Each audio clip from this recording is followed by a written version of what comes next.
Join us on a Pennsylvania rattlesnake hunting adventure.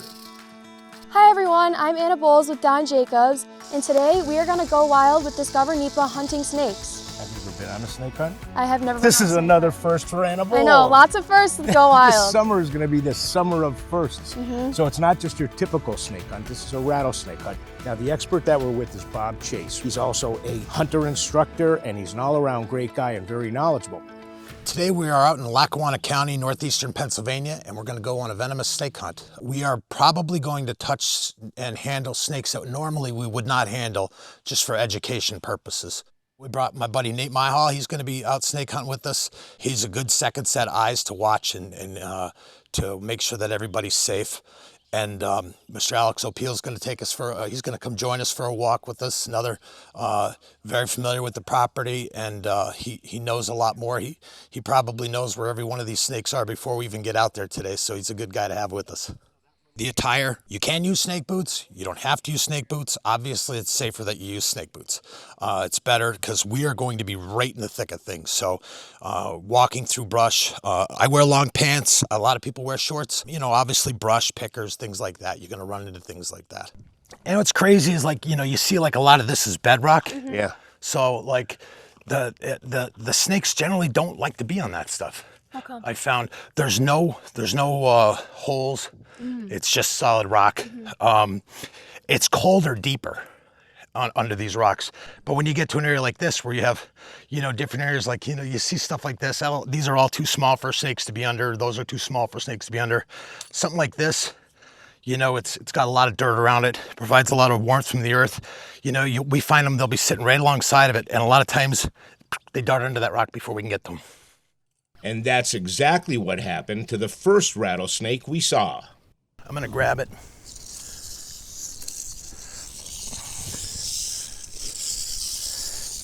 All right, it's a small yellow. I'll bring him up there, or her, as soon as I get a decent hold on it.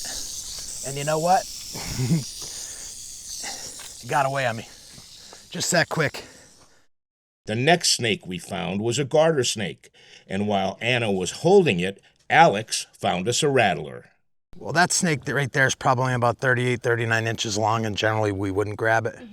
And right now it's blowing itself up because of the sun. I can't see its tail, so I can't quite tell if it's male or female.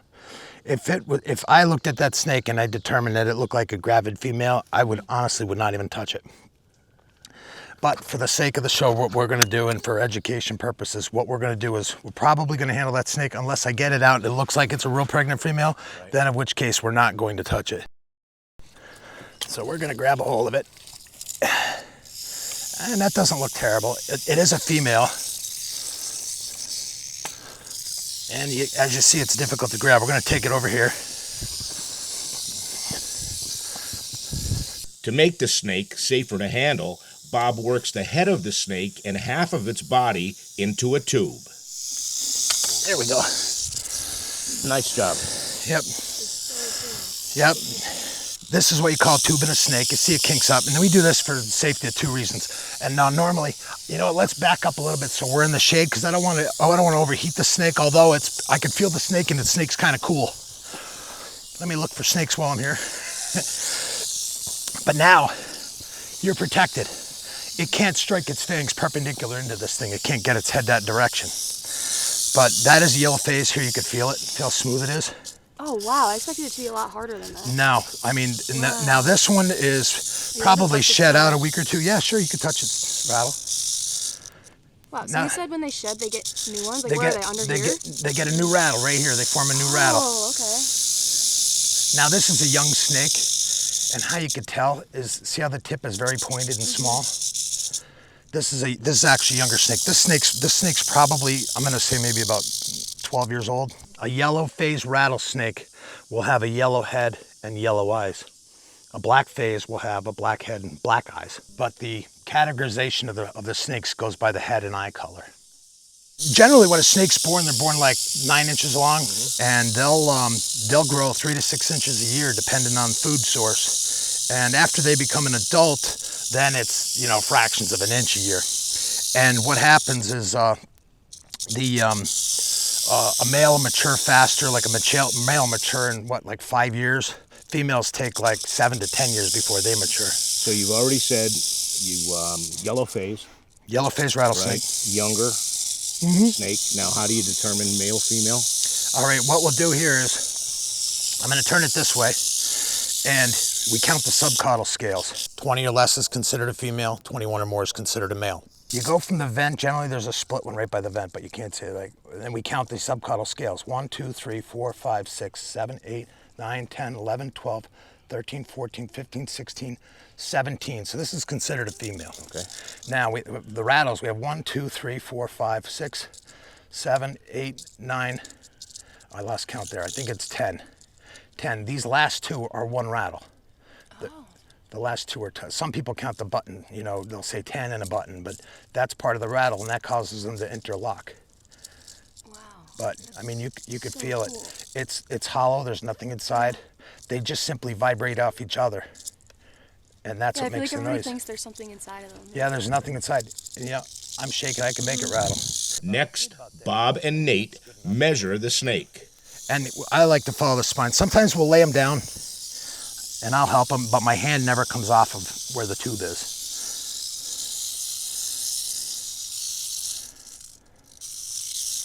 What did you say? I think I said 38. I'll bet he's got 36 and a half, but it was kinked up a lot, so I'm gonna say it's probably 37, 38 inches. So we also know it's too small to keep. Yep. And it's a female. Yep. So once you process this, you just let it go? Yeah, we're just gonna put it right back where we found it. In Pennsylvania, you need a fishing license in order to purchase a venomous snake permit from the Pennsylvania Fish and Bow Commission. This permit allows you to hunt, catch, or possess native timber rattlesnakes and eastern copperheads. If you are rattlesnake hunting, you may take one male snake per season that measures at least 42 inches in length and one copperhead. The season generally runs from the middle of June until the end of July. The state also requires that snake hunters keep a log of every snake they see and handle, including the sex, the color, the length, and location where they found the snake. Bob is always in the woods. In fact, he manages a very popular Facebook page called Pennsylvania Hunting and Fishing Addicts. You're a grown man. You go after one of the most deadliest snakes in Pennsylvania. Why do you do this? I don't watch a lot of television, and I'm an outdoors guy, so like I'm always looking for something fun and adventurous to do. It's, you know, it's a lot of camaraderie with friends. It's a lot of fun, and as I said, it's like Easter egg hunting. You know, when you were a kid, you remember how much fun Easter egg hunting is. Well, it's like that. You know, going out and specifically looking and targeting a certain animal. It is a lot of fun. All right, so another first for animals, a snake hunt. What do you think about that? It's been awesome. I've never encountered a rattlesnake up close like this before, and to be able to touch it before and see it firsthand, it's just amazing. So you want to go with an expert like these guys, like Bob and Nate and Alex, and we've got to say thank you to these guys for what an experience this has Yes, absolutely. been. Now, for this episode of Go Wild with Discover NEPA and all the other episodes, you can go to discovernepa.com or subscribe on YouTube.